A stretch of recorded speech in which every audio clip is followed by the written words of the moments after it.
Burgess Hill, Essex, Preston Park, and Brighton. Thank you for doing this. Wonderful. Thank you so much. I'm glad to be here. Yeah. And today we're going to go back to basics, kind of, and talk a little bit about the foundations of what rest is, and how we can use it, how it is a superpower if we can really harness it, right? So let me go ahead and share my screen.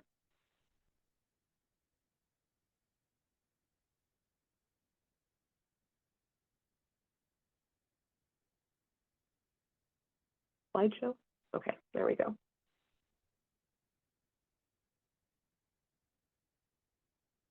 All right. And yes, I'll start and finish with a little bit about how you can reach me, because I think that was the only thing I didn't quite cover in the introduction. So this is The Art of Rest, and my name is Gigi. The main places that you can find me are on Instagram at liminal.grace. On my website, which is not listed here, but is liminalgrace.com. And then also I have a link tree that has it's your easiest way to fast track to any of the things that I'm offering. And it has all of the links to my current offerings and ways that you can plug into Liminal Grace. And that is at linktr.ee/liminal grace.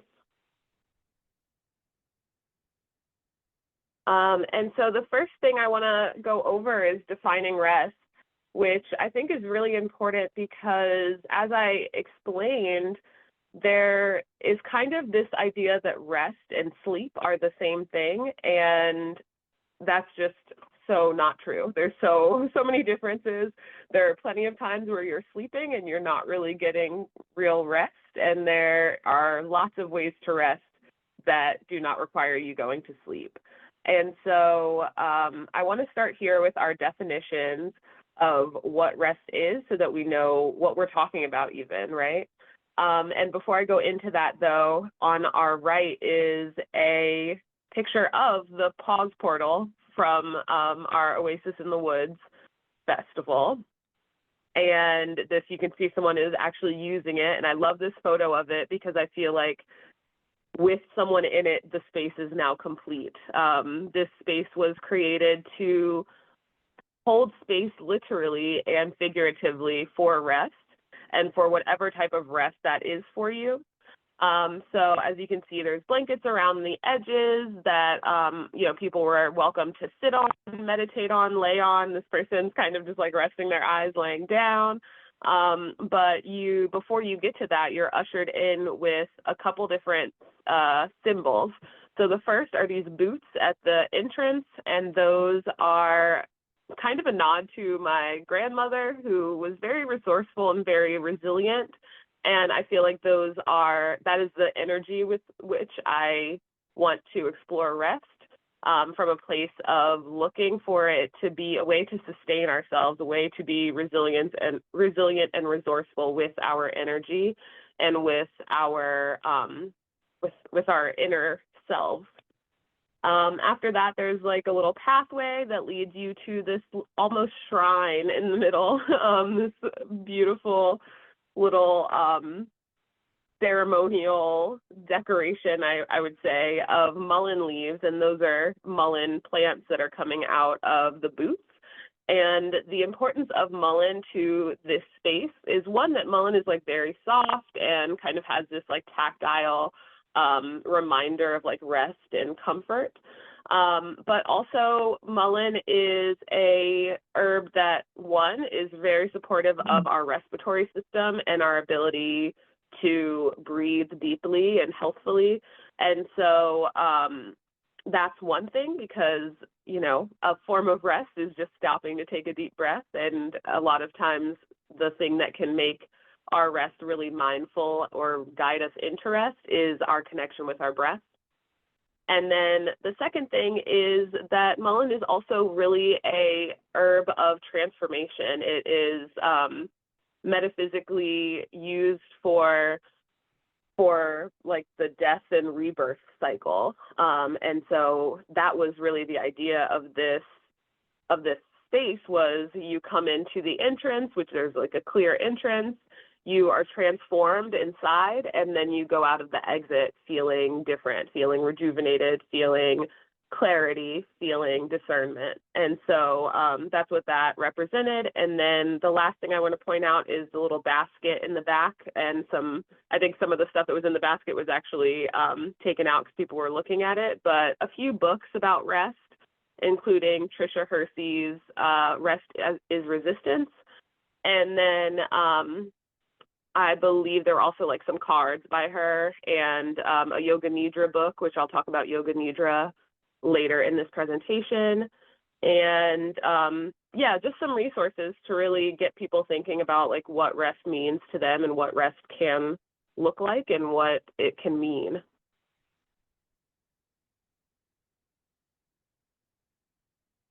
So as far as defining rest, like we said, it's not just sleep. So the first is to rest is to cease work or movement in order to relax, refresh oneself, or recover strength. And I think this is really important because it's more so the lack of striving that really defines rest in this definition. It's to stop, right? To stop. And a lot of times we have a hard time doing that, right? We feel like there is an urgency that we have to keep moving, keep working, keep doing. And I always joke in my yoga classes that we forget that we're human beings and we become human doings. But that's really what rest is. It's ceasing to be a human doing and returning to being a human being. So in that way, rest is really restorative and recentering. The second definition here is to be placed or supported so as to stay in a specific position. So that's kind of talking about something being at rest or like putting something to rest, right? But I think that to be placed and supported is something that a lot of us need, right? It's to be supported by yourself. We sometimes in healing and in yoga talk about like mothering or fathering ourselves or like parenting ourselves, right? And it's about finding our inner child and being that parental figure for our inner child. And so this kind of speaks to that a little bit of supporting yourself through rest and to stay in a specific position. So a lot of times we are comparing ourselves to other people, or we are comparing ourselves to what we think we should be doing or what we thought we'd be doing whenever it is at this age or in this situation or whatever it may be. And rest really challenges you to stay in a specified position, to not be pushing yourself forward to some other goal, but to take a break from all of the fixing and all of the progressing and just being and accepting where you are at that time. And that really creates space for you to get clear on where you are, on the significance of where you are, because there is no real should be or, thought you were going to be. Like people say, tell God your plans and he'll laugh or something like that. And it's just like, yeah, like we can't plan every detail of everything in our lives. So to be able to sit still in that and find the peace to be able to go forth with purpose and with clarity is an attribute of rest.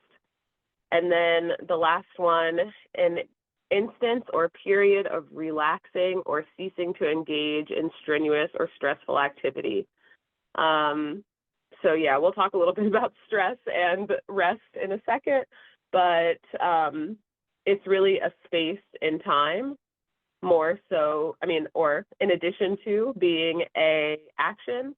So I like this one to just add to our two like verb type definitions to also honor the fact that rest is a noun, it's a thing, it's tangible.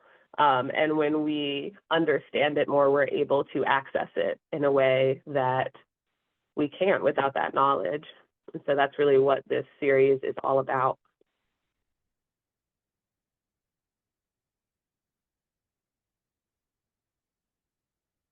So why are we talking about this, right? So we're going to talk a little bit about the state of rest in this period, and then I'm also going to talk a little bit about my journey with rest. But first, this statistic, 1 out of 3 adults in the United States are sleep deprived, is both like shocking and very, very not shocking, right? Like, I think the amount of people, like, that's so many people, right? 1 out of 3, that's like at least what, like 2 billion people, or 2 million people, excuse me. And so that fact is also, that's like a statistic, that's what we have record of. That's not even including the people who are sleep deprived and it isn't being tracked anywhere, right? All of the people who just think that is their norm. That's not counting the people who maybe are getting sleep but are really still not rested and are still kind of experiencing the exhaustion of never really stopping, of never really resting. And so I think understanding how many people are not really getting rest was part of my inspiration for even getting into this work, was my own exhaustion, coupled with the exhaustion of the people who I saw around me. And I'll stop there just to give a little bit of my story. So before working in yoga and mindfulness, I was working in food access. So I was working in the nonprofit sector. And I can't tell you, I'm sure there are more, but like the nonprofit sector is a prime place to find people working to the end of the day in a state of exhaustion, right? It really was demanding so much of me, and partially because a lot of the causes that I work towards, mostly food access, I was also doing some social justice work as well as domestic violence services work.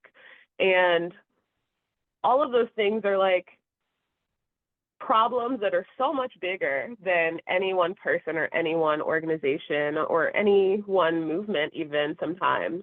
And so we're really like planting the seeds of a tree that we may never actually sit under. And that can be extremely exhausting. And that is becoming even more and more of the work that we're doing as we try to create a better world for the next generation, right?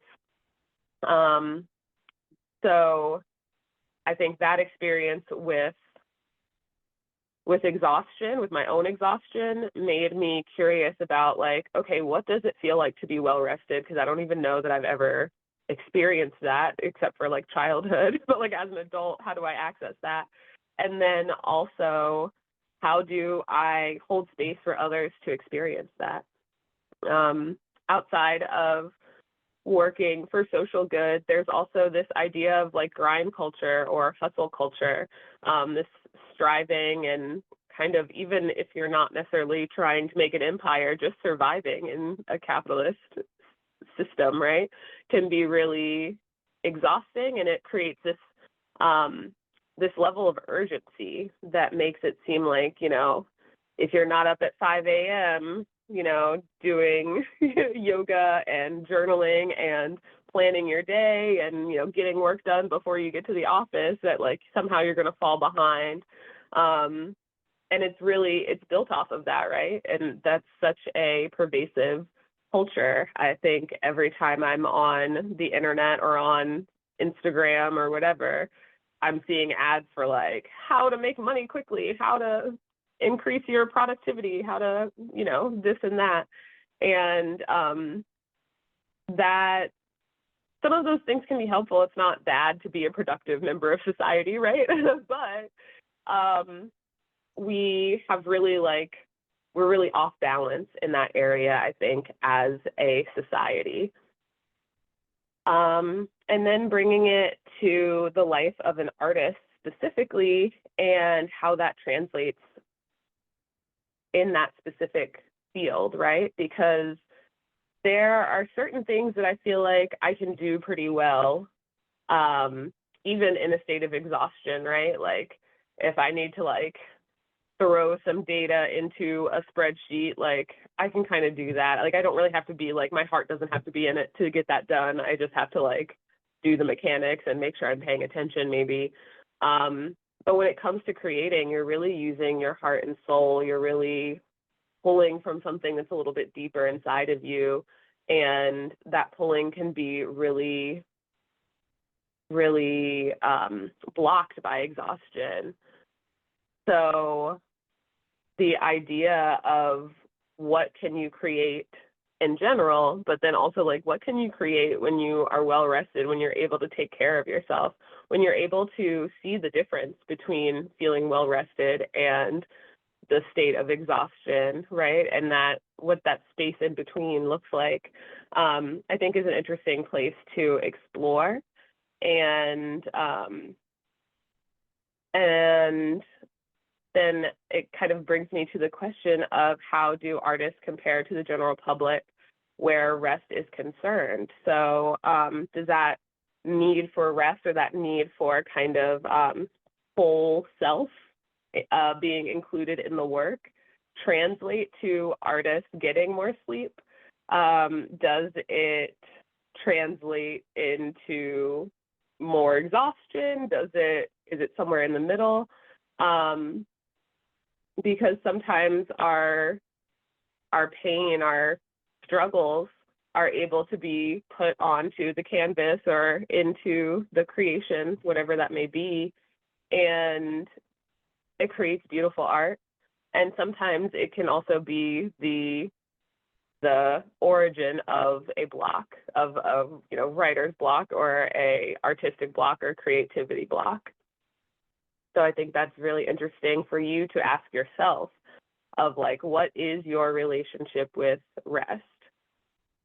Do you feel like you are not resting enough? Do you feel like you're getting just enough? Do you feel like you are maybe resting a lot and maybe you feel super well rested? Or even are there times where you feel like you're getting too much rest or your rest is plentiful but there's no depth to it. There's no real, you're sleeping, but you're not resting, right? So I want to just hold space for a moment for you to do a little bit of self-reflection for yourself. I'm going to stop sharing for just a second.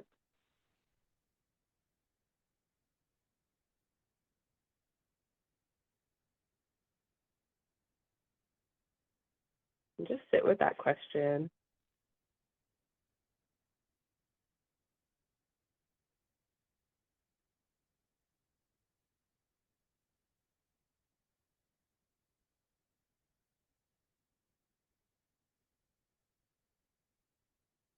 I know as someone who creates myself, the feeling of urgency, the feeling of needing to finish something really inhibits me from accessing a deeper sense of creativity. And so in a different episode, we talk a little bit about the different types of rest. But I think the interesting part about being an artist and thinking about rest is that your craft actually can contribute to your ability to feel rested. Sometimes for me, pulling out paints and creating something with paint or writing about my day in my journal or writing poetry can actually be a source of rest for me. And so understanding what makes something restful and what makes something not is really important because I'm able to come to the canvas, come to the page, come to whatever it is that I'm creating with the idea of I am not striving for anything. I am not trying to fit into anyone's bubble. I don't have any destination that I have to get to. My art can really be a mental and emotional experience rather than something to check off of my checklist or, you know, something that feels like it's satisfying someone else more than it's satisfying me.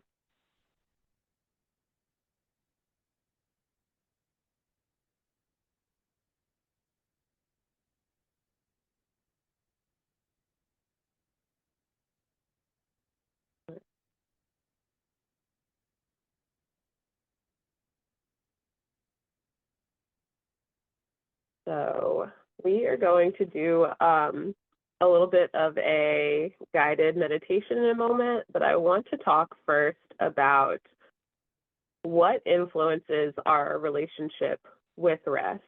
So I think we've thought a little bit about like where we are with rest in this moment, but I want you to think back over your life and just notice the journey, right? Notice from when we were babies and we were very good at resting and we were very good at relaxing, up until now. So the first question that I kind of want to reflect on is, who taught you how to rest? Or who kind of taught you how to unlearn rest?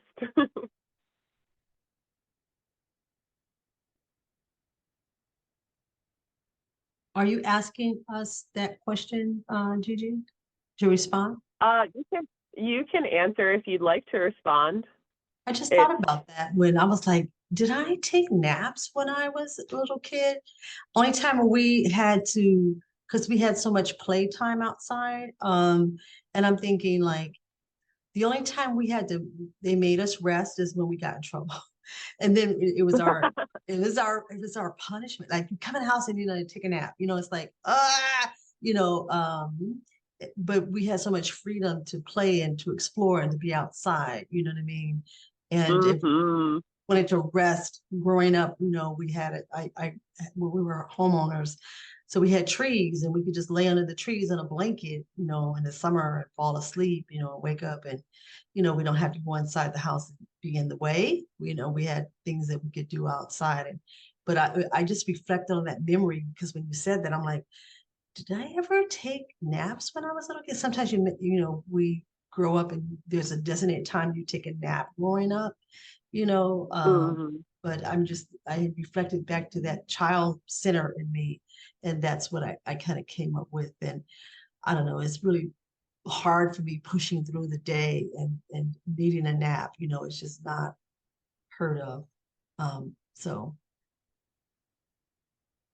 Yeah, thank you for sharing that. I think it is it's interesting the like kind of almost like a wave that we go through with sleep. So like as a baby, we sleep all the time, right? We're like just sleeping and pooping basically. And then once you become like an older child, like you said, it's like you want to play outside, you like hate nap time, you don't want to take a nap. It's like almost like a rite of passage to not need a nap anymore and to be able to like go play outside until the night. And then that kind of continues, right? But that idea of nap almost being like a punishment, or like that was like if you're doing too much or you're getting in trouble, then that's the time that we're like, okay, go take a nap. It's like, now when I come into meditation sessions with, sometimes I will do like staff retreats and things like that. And so everyone that's there didn't quite sign up to go to a meditation or yoga, but they're doing it because they're on the staff. And sometimes it's like I almost feel like I get the energy from people like they feel like they've been put in timeout. So it's funny that you said that was kind of almost like a timeout for you growing up, because I think that's probably more common than we realize, and it subconsciously affects our relationship with rest. Yeah, and also like how do you see other adults or adults when you were a child interact with rest. And for me, it was kind of like I was always, put to bed before my parents or like whoever was caregiving at that point in time. And so I every once in a while on like Saturday mornings, me and my mom would like hang out and watch TV, and maybe she'd fall asleep or take a nap at some point in the day. But pretty rarely was I seeing any adults resting, and it almost felt like if you're not busy, you're not like doing enough or something like that. And like I would like come in from school and want to like chill out, and my mom would be like, oh, but like you have this and that to do, like I shouldn't see you sitting on the couch until all these things are done. And it felt like rest was something I had to earn, not something that was really like something that I already just was worthy of at any point in time. It felt like I had to earn it. And I've seen how that has kind of carried with me through my adulthood, into the point of like, oh, like I really need to rest, but I just have to finish this stuff first. And it's like, I would probably be better at doing that stuff if I would just rest now and do the stuff later when I'm well rested. But that's kind of our culture around rest. And there's not necessarily a judgment. I always come to everything from a state of mindfulness, which is like an open awareness, a striving to like not judge or not overanalyze anything too harshly, but to just notice the patterns and ask myself, like, is that a pattern I want to continue, or is that something that I want to change? And so that is kind of, as I've been finding these patterns in my relationship with rest, the next step for me has been, okay, like, is that something that I want to continue, or is that something I want to change? Okay, I'll move on to the next question. What or who taught you the beliefs you had about rest during your adulthood? And then lastly, how is your experience of rest recently? And so as like times change and as people change, our experience of rest and our relationship with rest kind of evolves also. And I have found that there have been like kind of seasons of my life where I'm really go, go, go. And then there are seasons of my life where I'm able to take a step back. And even like times of year. So I wonder, and you can answer if you want, or we can just kind of like think about it in stillness. But do you experience a change in your relationship with rest from season to season? Like, are you resting more or less in the summer than you are in the winter, and vice versa? Are there certain? I think with this time change, I think with this time change, it makes even my body was getting ready a month before the change came, with me having to go to bed earlier or rising before the sun came up, and just kind of getting ready for that, how every year they do the time shift and stuff, and that interferes with my rest, and how I sleep, and how long I'm going to sleep. And the winter's just started. It's 5 o'clock, and the sun goes down. It seems like, okay, it's time to go to bed. I don't get enough done in the day. Maybe that's why I'm working up so early, feeling like I'm going to miss out on something during the day. So it's, so I don't know with taking this and listening, to other ways of meditating and finding rest. Well, maybe this winter will be a little bit better, and how I can gauge rest. But in the spring and summer, for sure, I'm always making up for lost time. Yeah. And some of that is like a natural rhythm of our bodies, right? Like so many animals, humans included, kind of are more active when it's summer, when it's warmer, and also when it is when the sun is out longer, like you were alluding to, and then kind of go into like hibernation mode or do a little bit less during the winter time when we have less sun available to us. And that, and that's like a natural part, right? But it's like, are we able to have that natural rhythm and like be able to, it almost feels like we're out of control during that winter time where it's like in our head we want to keep doing stuff all day. You know, we want to operate on the same wavelength as in the summertime, but we can't quite catch all of it, right? It's like, yeah, like you said, like at 5 o'clock the sun's already down. You're like, you know, for me at least, even in the summertime, I'm starting to get tired around 5 o'clock. You know, but like because the sun is up, it like, you know, I stay up and I'm like able to continue doing things.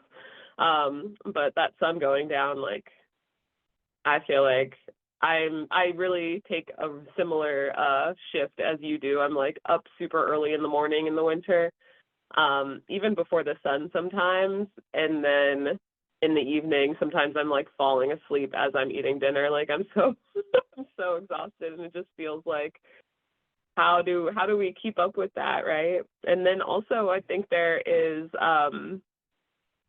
I don't know if this is still, I feel like they were talking about it so much as the decision was being made, but now it's actually coming up to the time that they talked about getting rid of what is it? Sun, why can't I think of what it's called? Daylight saving time. Daylight savings. Yeah, daylight savings. After if my memory serves me correct, I believe it's after the spring, like the spring forward this coming year. It's supposed to just stay like that.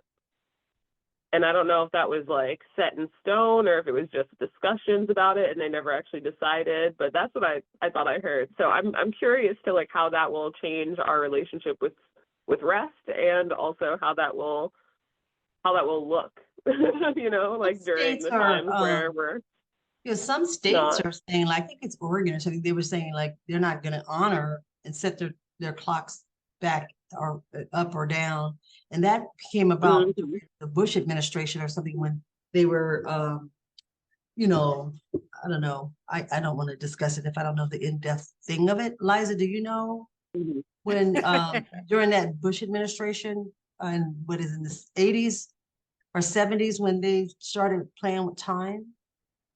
I mean, I know that that there's a lot of pushback against it, and I think that you know, I don't know off the top of my head the details of when it started or what the conversation is now, but I do know that it's not healthy for the majority of the population. You know, we were a family farmer centric, and now we're not, and so I think the argument is over that.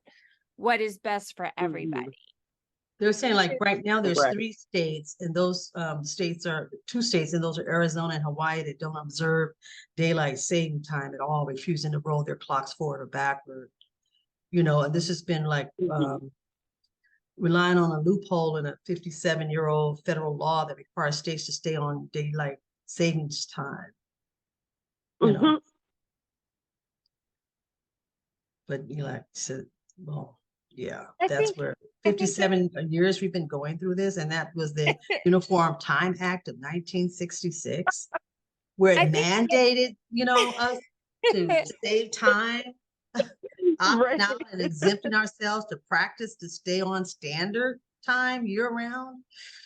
I don't know, you know, so I mean that's what they did to us, and then we had to comply.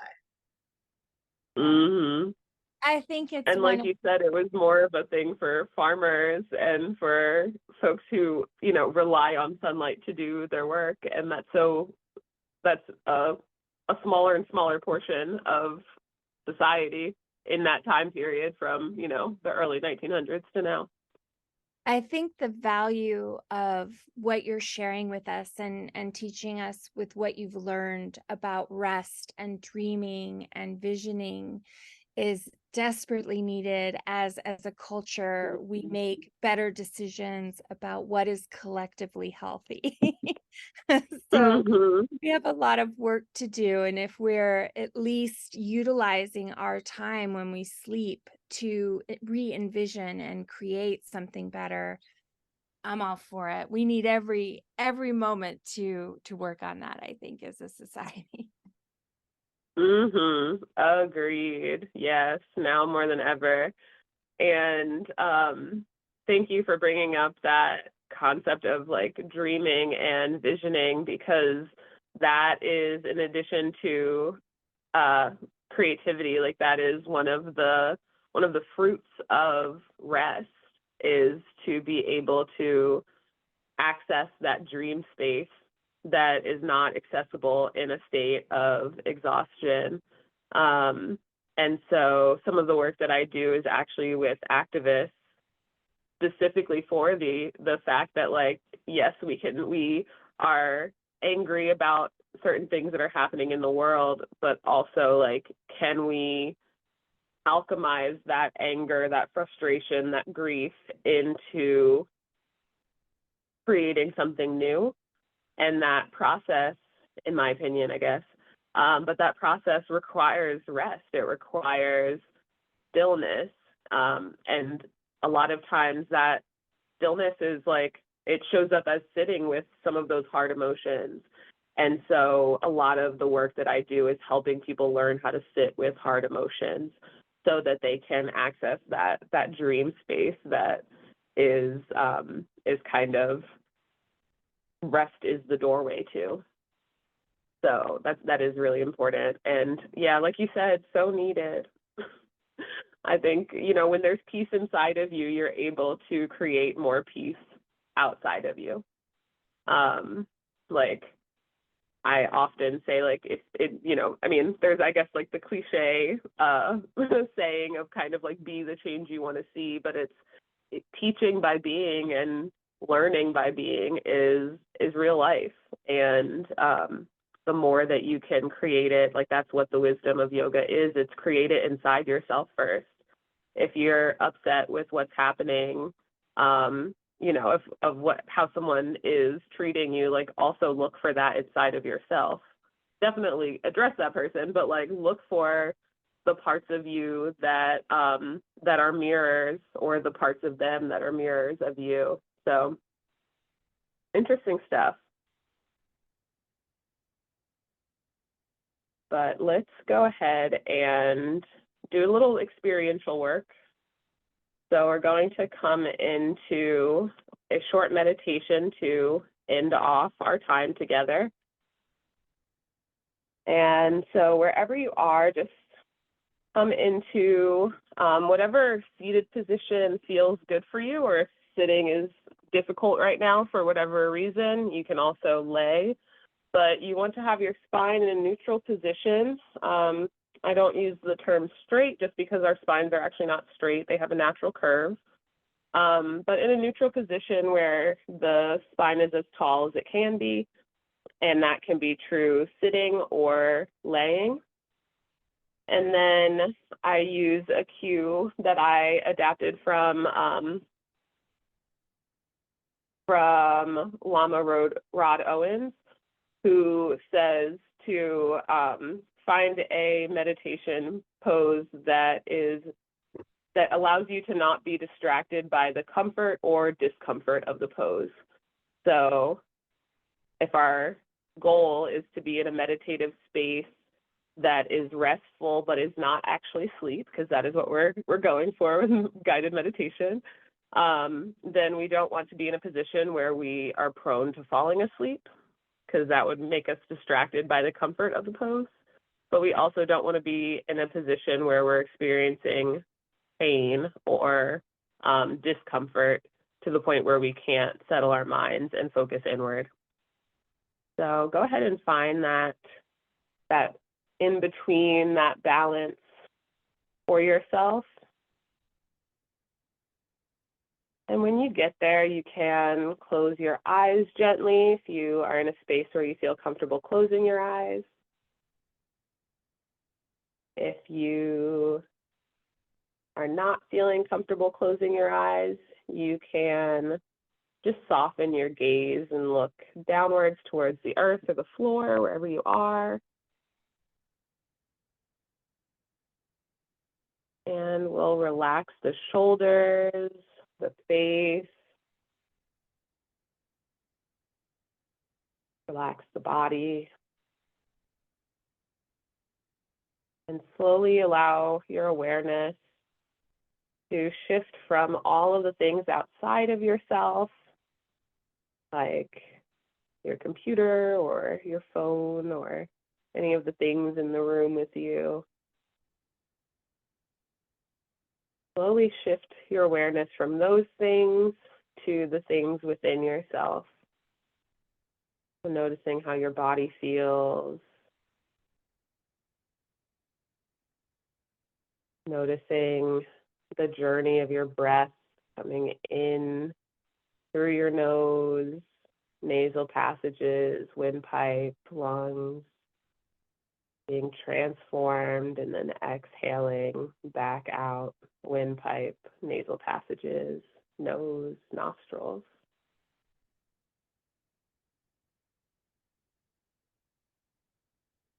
Maybe upon that stillness, you're able to notice the subtle difference in temperature between your inhale and your exhale.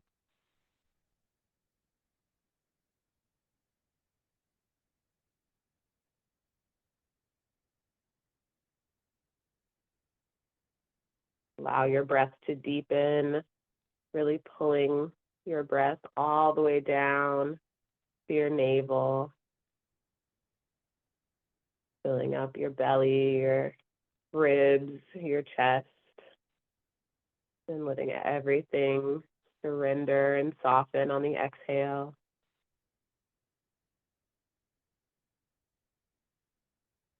Notice your mental state. Notice there's lots of thoughts popping into your head right now, or not so many. Notice how easy or hard it is for you to be present with your mind, not just your body, without judgment, without an overanalysis of why. Noticing where you are, and each time you get distracted or kind of walk off with a thought, use that breath, use an inhale and an exhale to bring you back into your body, back into the present moment, allowing any thoughts of the past, any thoughts of the future, or even any harsh judgments of the present slowly fade out of your awareness.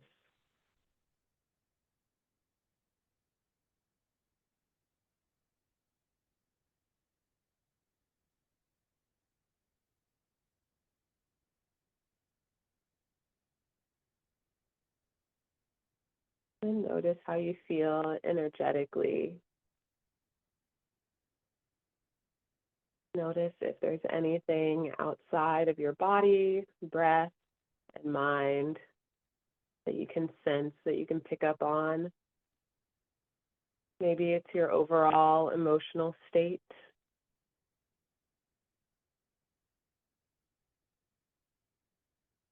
Maybe it's the way your body, breath, and mind are reacting or responding to your environment.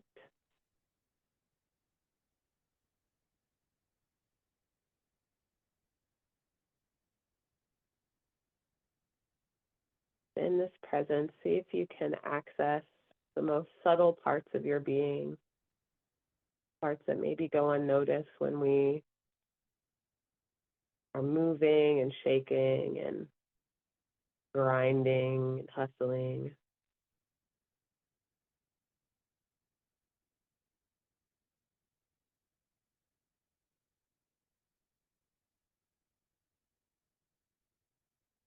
See what you can access, the state of rest that is not accessible to you when you are in a state of effort.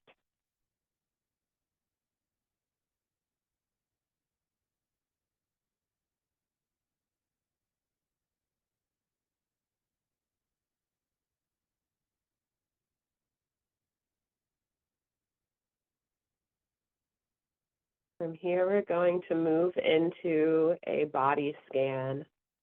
The body scan really allows us to be present with our physical selves,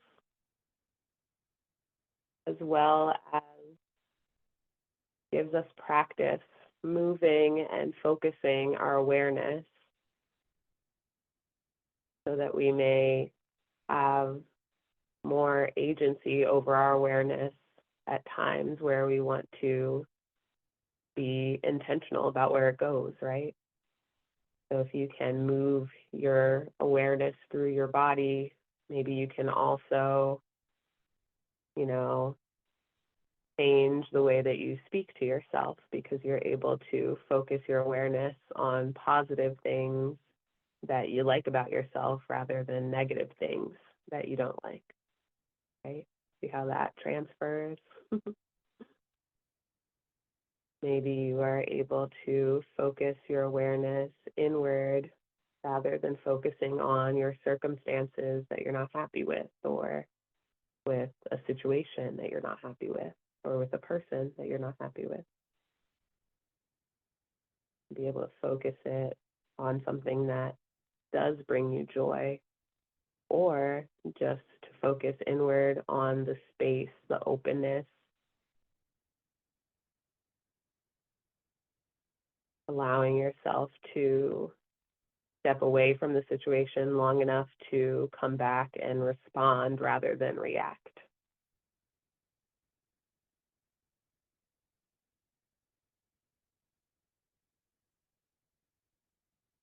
So we'll start with the soles of the feet, bringing your awareness down to the soles of your feet and noticing just how they feel, any sensations or lack of sensations. Maybe just a feeling of neutrality. Really investigating, getting curious. And then shift that awareness to your toes.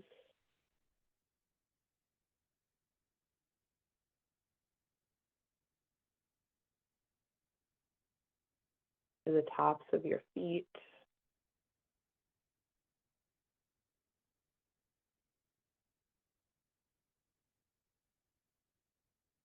To your ankles.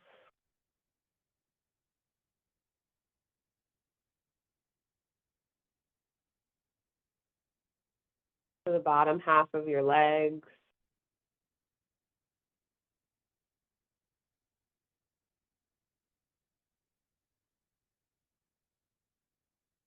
To your knees.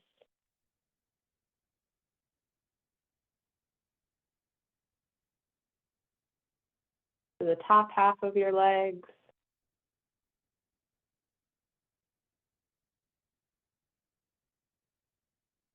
To your bottom.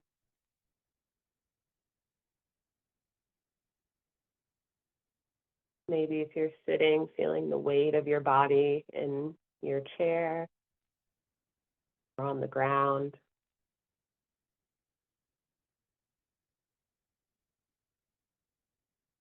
And moving your awareness to your hips.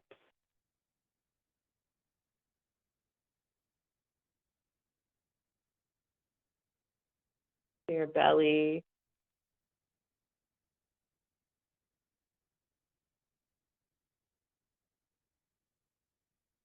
To your chest.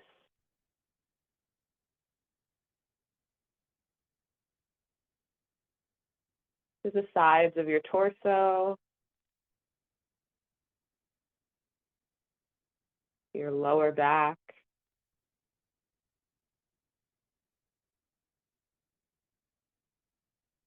To your middle and upper back.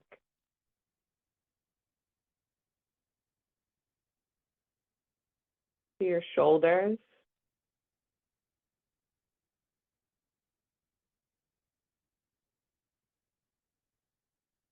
To the top half of your arms.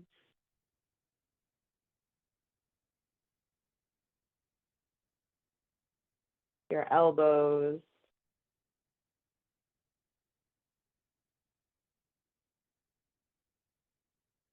Your forearms.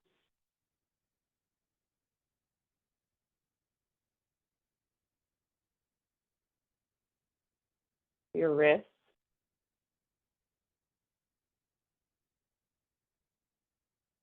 your hands,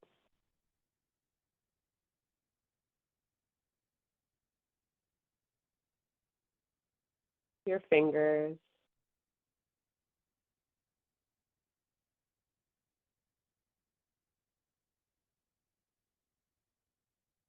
and then float your awareness up to your neck.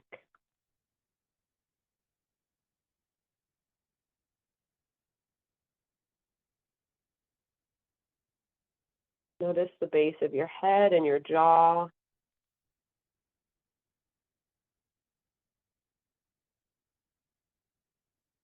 Your mouth, your lips,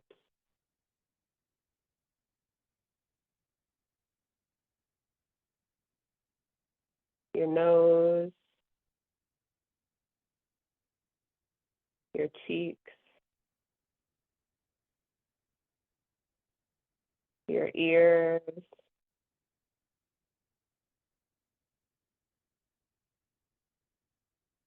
notice your eyes and eye sockets,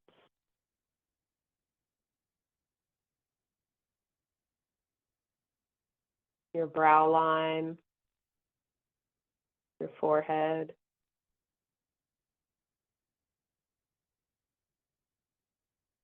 Notice the sides of your head,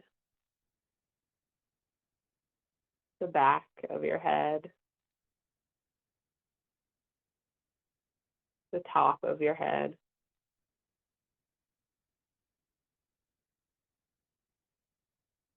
And take a big inhale, filling up the whole belly, rib cage, chest, holding at the top of the breath.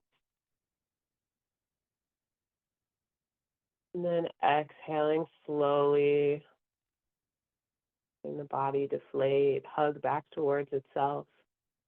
And then pausing at the bottom. Go back to normal breathing. Still noticing the slight pause at the end of your inhale and the end of your exhale.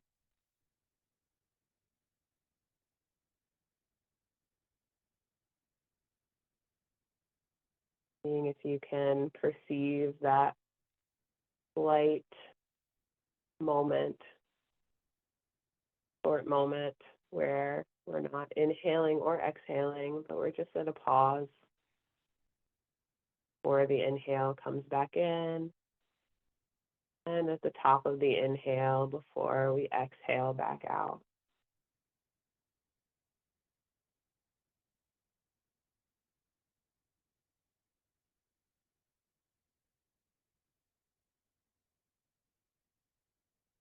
In the same way, while I hold us through a few minutes of stillness and quiet, I want you to see if you can do the same thing with your thoughts, not stuffing the thoughts away and saying, I can't think anything for these 2 minutes, but rather focusing your vision, focusing your awareness on the space in between the thoughts, surrendering into stillness and silence. Maybe noticing again if there's any subtle things that live there that you can access in this state of meditation that you can't necessarily access usually in your everyday life.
noticing if your mind wanders off or if you feel the sleepies coming on,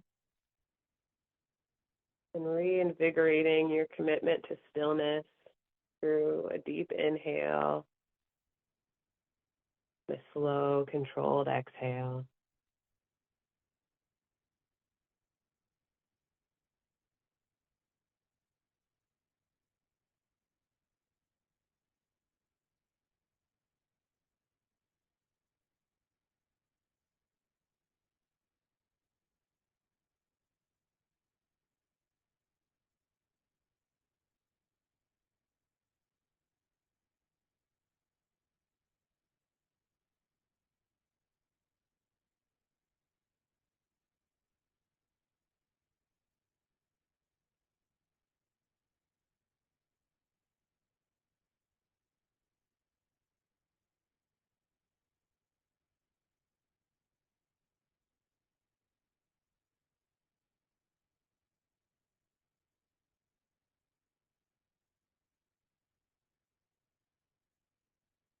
Start to wiggle your fingers, wiggle your toes, wake the body up from stillness.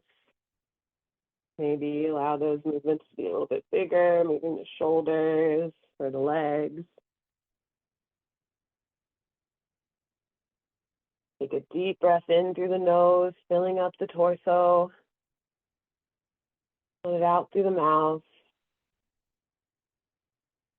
Slowly blink your eyes open if you haven't already.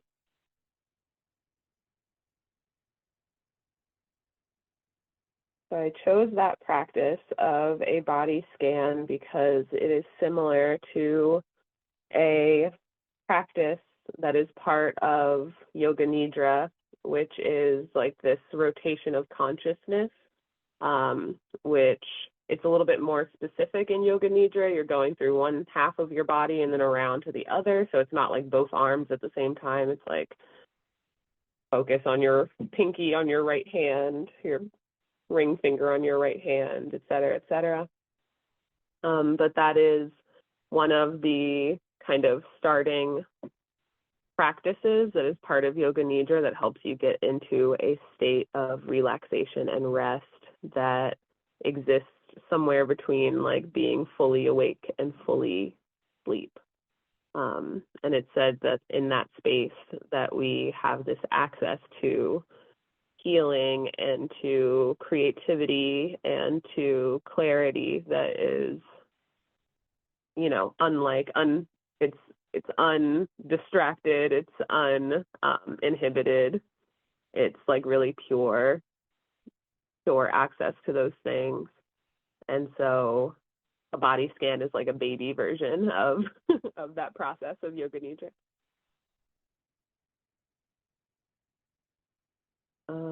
So yeah, I think that's what I have for y'all today.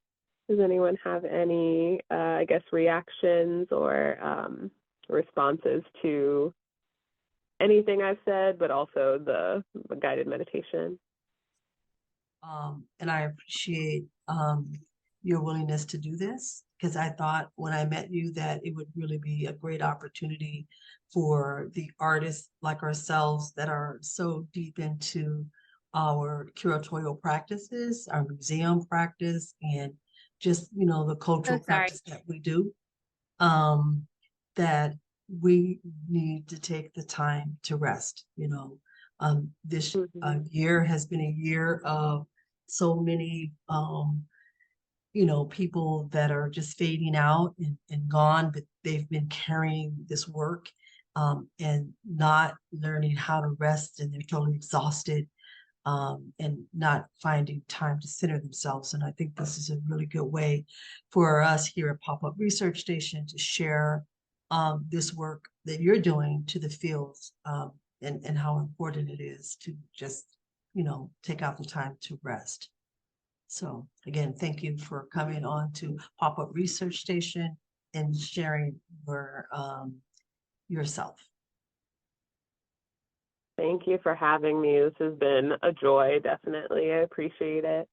And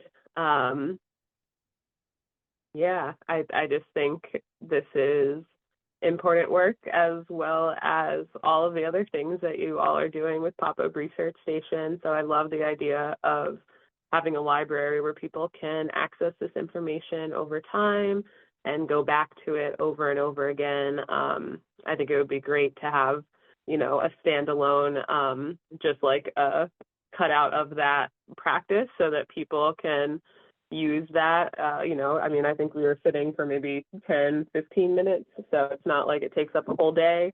You're able to listen to it and be guided into that state of relaxation and back out without, you know, taking up a whole lot of your time. So Great. very cool. That you launched, you know, in your practice, and then you said you also go to businesses, you know, and coach folks, you know, like at retreats or staff meetings on the art of retreat, the art of rest.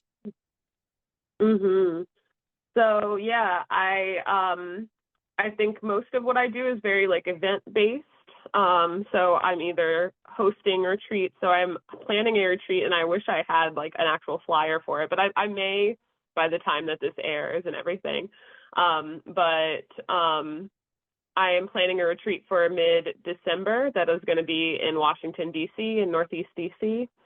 And that is actually, it's actually kind of, it is, I'm not calling it the art of rest, but it's a very similar idea. It's a retreat that's going to just be one day. So it's a mini retreat, and it will include a lot of time in silence, some meditation, like a couple different types of like active rest. And then it will also feature, it'll also feature a sound bath, which I'm really excited about. I'm not the person doing this. I'm not a sound bath person, but I do have a sound healer who's going to be sharing a sound bath, which if you're not, are you familiar with a sound bath? I just scheduled 4 with someone who, you know, is the kind of healer where when you go to the sound bath, you can feel the energy field wall that she built. You literally, I was like, oh, this is good. You know, I went like from the back room into her space, and it was like I walked through a door, but it was just an empty space. And it was a totally different energy field. And I was just like, whoop, that is some template there. You know, I was just like, wow, I'm super excited. And so she's going to be programming some art show that's called The Art of Transformation, and for 4 days in the next couple weeks. And I genuinely feel like I scheduled all this just for me personally, you know, because I'm so needing it. I feel like, you know, is anybody even going to come? I don't know. I do care, but I don't, you know, I'm just like, this is my happy place. I'm so excited. I cannot tell you. And so that's beautiful. Oh, wow. That's beautiful. A real healer. Yeah. So, Gigi, do you want to describe the sound bath? I know Liza just described the experience as a person experiencing going into it. But yeah. Sure. Yeah. So, a sound bath is really, it's less musical, although sometimes musical instruments are part of it. But more, I would say more often you'll find it being a sound healer with either sound bowls, which are like these crystal or sometimes like metal bowls that can be played, and each one has like one frequency that it operates at. So it's kind of like each of the bowls connects to some kind of like energy within the body. And then, but it can also be gongs. It can be, I have like a tongue drum that I use sometimes for sound medicine. There are tuning forks, but it's really less about a melody and more about the frequencies of the sound connecting with the frequency of the humans in the space, or with the beings in general in the space.